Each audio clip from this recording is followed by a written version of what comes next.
Hi there, in this video, I will give you a quick guide on how you can import contacts into Pipedrive.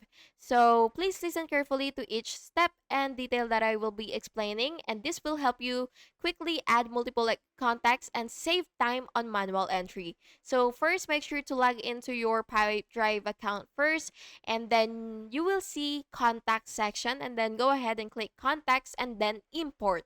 Then you will select a file type like CSV or Excel, and then you will upload your file. Map your columns to Pipedrive fields like name, email, phone, and so on. Then you will click import to add the contacts. Verify the imported contacts under contacts and then all contacts. If your screen looks different, check under contacts. You will see manage and then import. And yeah, that's basically it. Thank you so much for watching this video, and I really hope it was helpful for you. And if it was, please make sure to like and subscribe for more videos like this. Thank you and have a good day.